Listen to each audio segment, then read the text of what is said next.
Today I'm gonna discuss with you about mental health, mainly because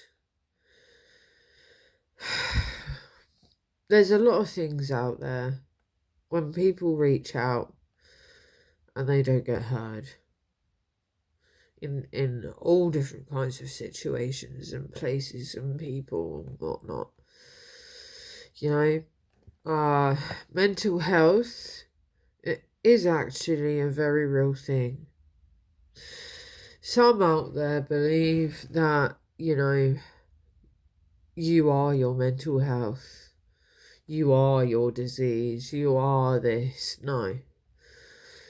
It's not something that you wish for. It's something that takes place when something of substance doesn't connect with your brain on a healthy level. The reason why I'm going to discuss this is because my channel has been about trying to help others, and also, like I say, non-biased opinions and just facts of the things that do take place. And mental health is a very, very big subject matter. So, I'm going to discuss with you the experiences I've had. And again, if you wish to engage with me, feel free. I will tell you mine, and I will tell you what is absolutely incorrect on the other side point of view, which would be your health professionals. And unfortunately, due to me being within the system for over 15 years, fighting to get help,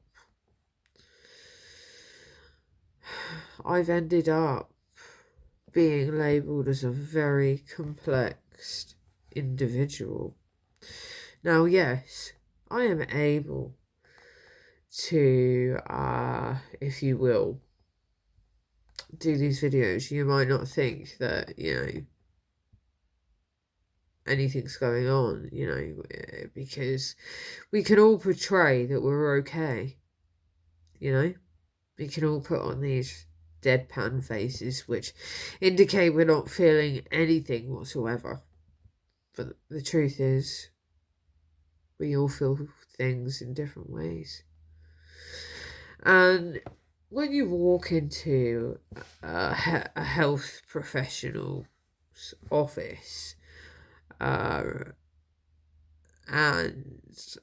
you've been waiting, say, 2 hours to see them, longer maybe, and you're looking around thinking, fucking hell, like, am I gonna get any help? Is this gonna, even, I don't know if any of you have had the experience to notice that when, for example, you're waiting to be called by your mental health professionalist, you see others go in before you and come out, and you see a change, and it might not always be a good change.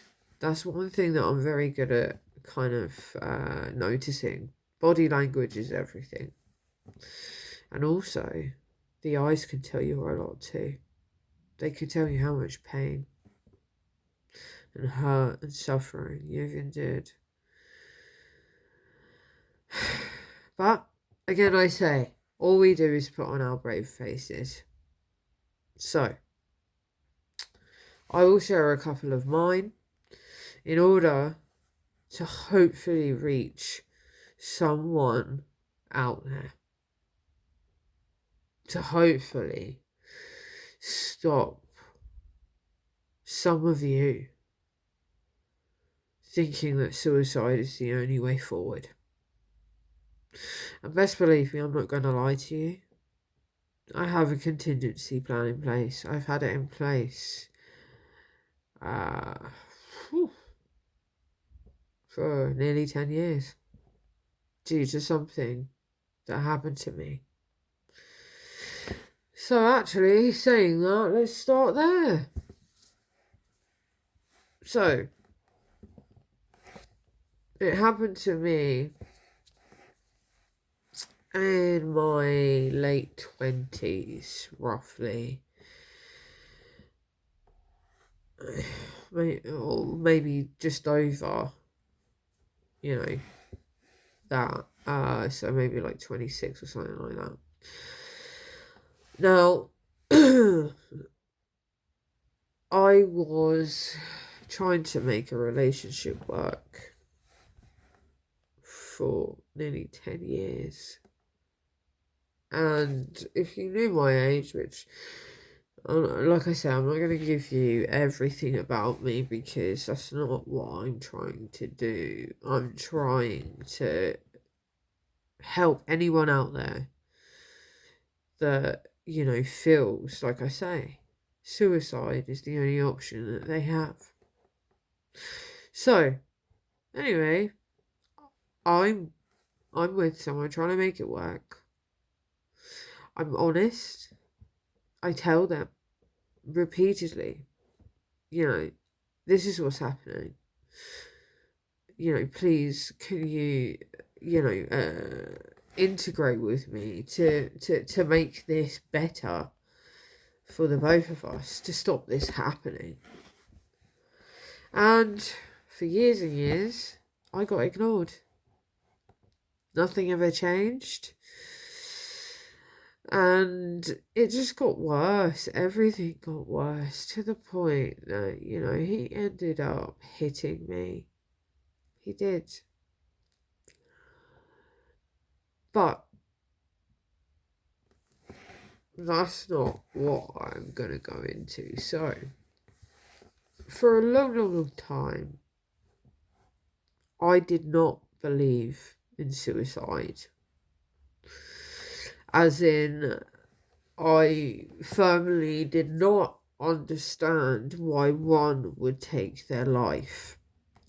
And the only reason I say this is because people close to me, I'm not giving too much away, did it from when I was a child, when I was tiny, all the way up into my teens, my late teens.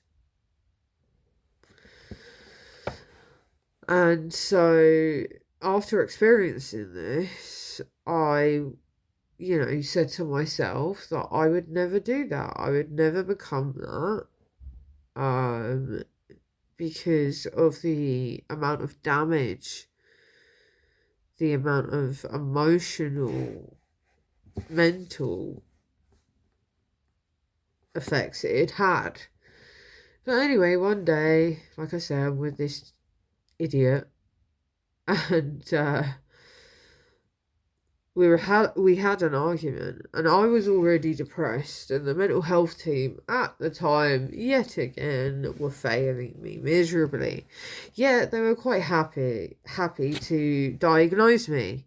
They'd diagnose me and not treat me, and that's all that would happen. So nothing would move forward,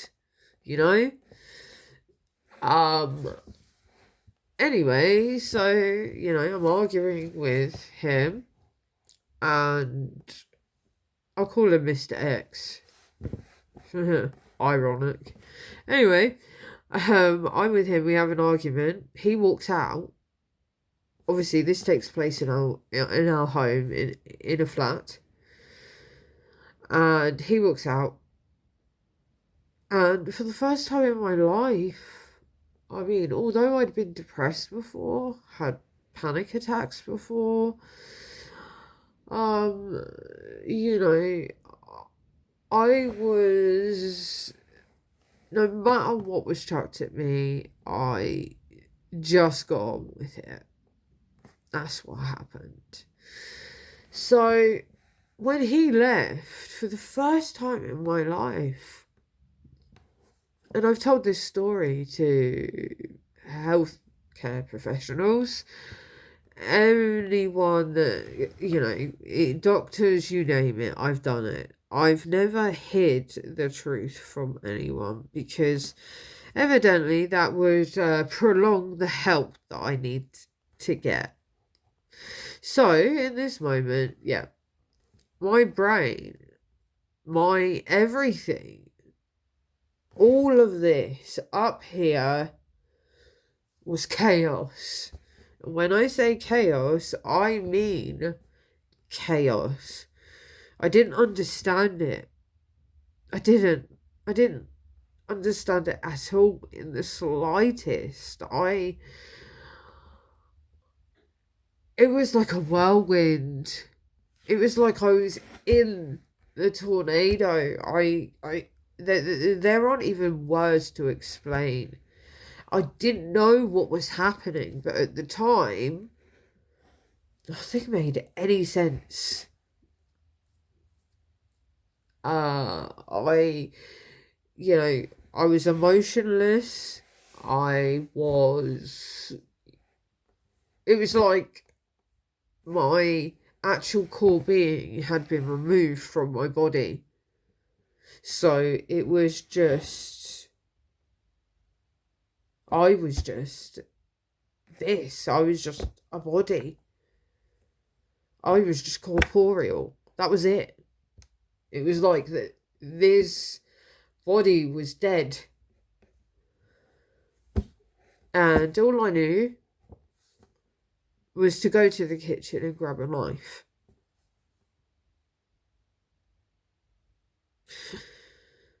And you know how in life certain things happen and you get really, really hurt and scared because you're terrified of what is to come for you, which is normal. It's a normal reaction. So in this moment, like I say, I wasn't frightened. For the first time in my life, I did not give a fuck. It's like all emotions had, like I say, gone.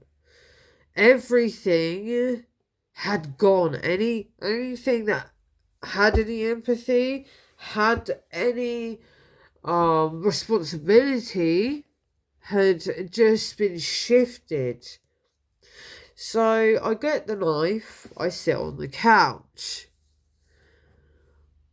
I take my left arm, and it was the sharpest knife. It was a proper knife, proper kitchen knife that a chef would use, ironically. So you can imagine then, this knife is like stupidly sharp, right?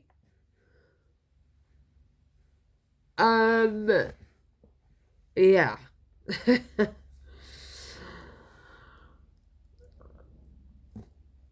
What can I say?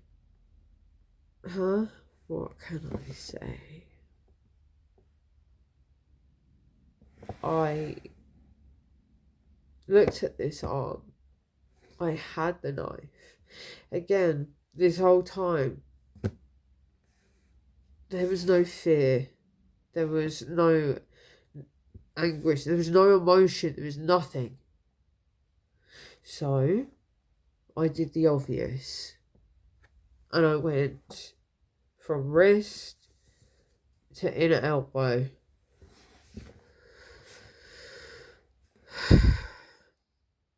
And in this moment, obviously, it was, like I say, it was a very sharp knife. And I pushed as hard as I could. Nothing happened. And I looked down.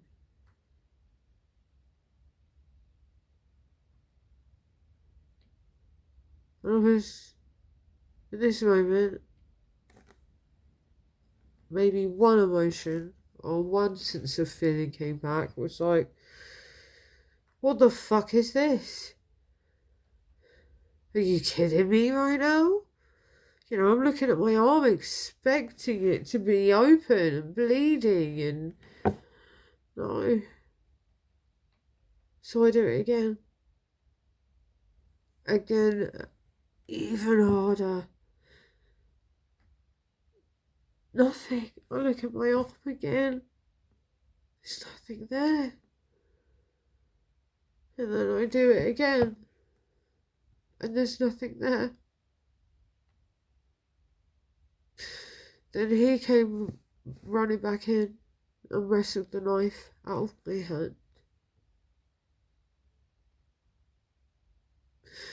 I was devastated. In that moment, I felt that if someone of such stature existed above, that they were being so cruel to not let me do it. Now that story, might sound a little crazy, but that's exactly what happened.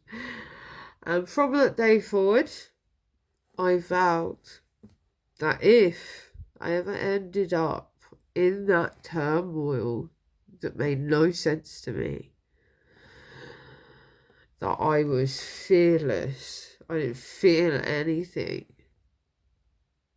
that I would have a contingency plan in place to which, if I ever ended up, in that space again, mentally, that I would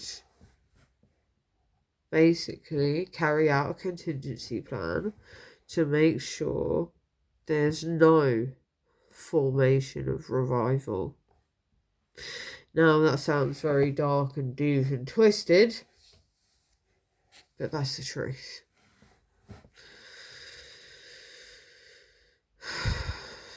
My mental health care professionals all know this. Everyone knows this. Again, it's like I say, I've got nothing to hide. My hands are on the table. My deck, I've laid out flat for you. And this is me. And that's only one experience. And I've nearly died twice. I've had a couple of near-ish death experiences, but officially, definitely, I've only died twice. And again, you wouldn't believe me if I told you. And it wasn't due to my hand either. It was due to somebody else's and Mother Nature. So, anyway, the whole point of me telling you that story is because when you are in the madness, these are the things that can take place. But the worst thing is when you try to reach out for help, because they say the first part of, getting help is to actually, sorry, my septum keeps moving. The first thing is to admit that you need help and recognize that. And then the second thing is to then reach out to get the help that you need. So, in that respect,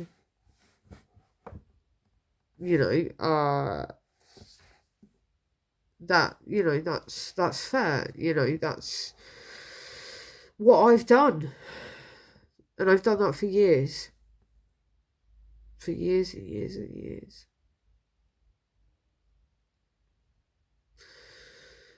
And you know what?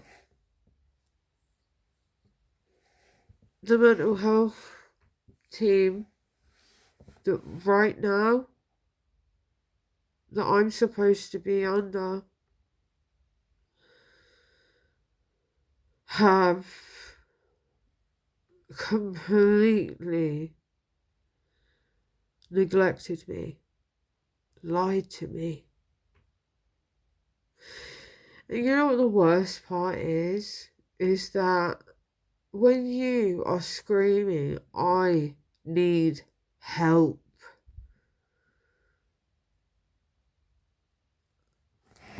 what more can you do? And you know what? You know how now they've got those signs up when you go into the doctors about disrespecting staff, you know, because of a situation that's occurred when they've messed up your appointment, like, or something like that, you know.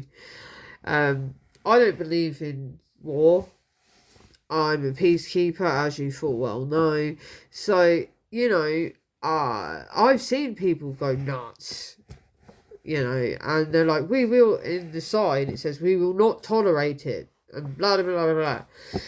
But at the same time, you know, when people or certain individuals, like receptionists, and they are just receptionists, act like doctors, no, no, no.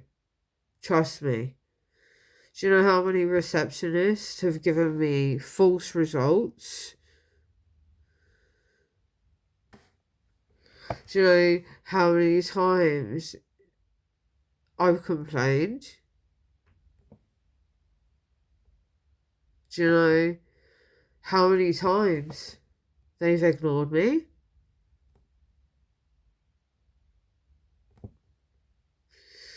And right about now, if any of you are watching this video, I know you hear what I'm saying. But for me, the only thing at this point in time, the reason why I haven't, I'm not perfect. I'm not. I don't want to become a monster because of my own trauma, because my brain is actually, because I suffer with severe PTSD now.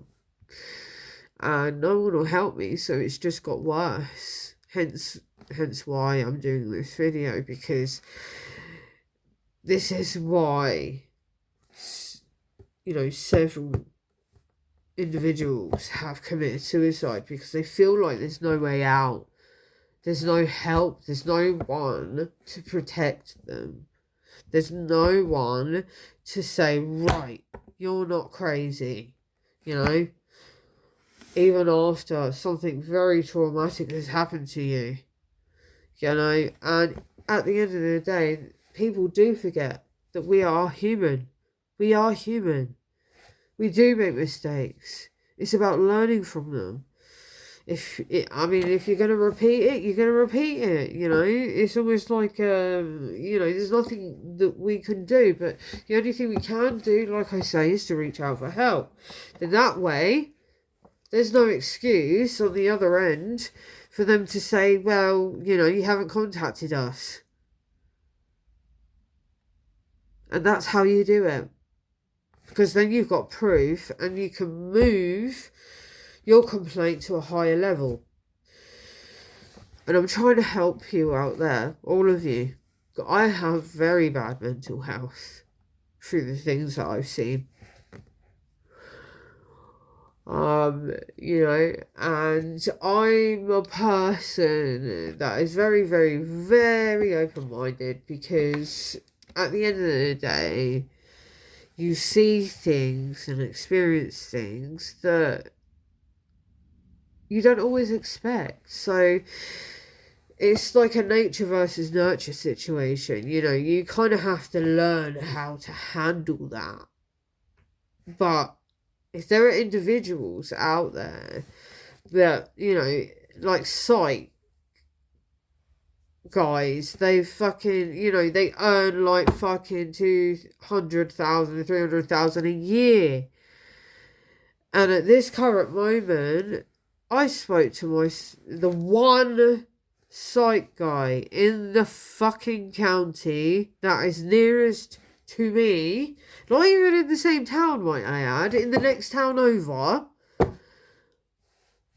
that's how out in the sticks I've, from where I was from, because I was near London.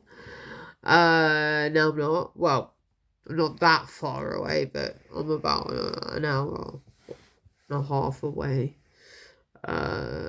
Maybe a little bit more from where I originally was. But anyway, so, I had my meeting last week, and due to health issues, I asked if we could do it through video. So we did. Ironically, this is where I sat when I spoke to the man. Now, all I did was say, please help me. He had asked me several weeks prior to come off the antidepressant because the antidepressant wasn't working. Now, that is another thing that I can also discuss with you, is medication and pharmaceuticals. I'm telling you now, America may be different. You guys actually have to, have health insurance over there, or you have to pay whatever, if you see a psych of any formation, then, you're paying a lot of money for them to see them, and they're also prescribing. That's not always the answer, might I add, but generally speaking, what they say, depending on the situation, it's therapy and medication, and they both are supposed to interlock like this.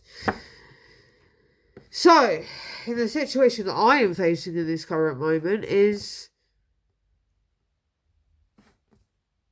they're not going out their way to help me. Doing everything. I've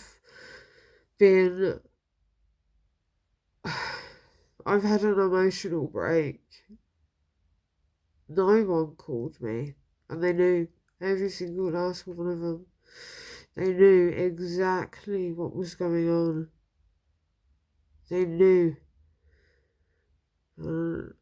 I've just lost my mind. I have. But just know,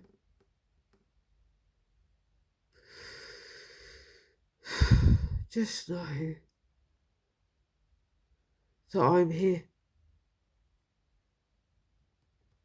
And if you feel let down, you can talk to me now.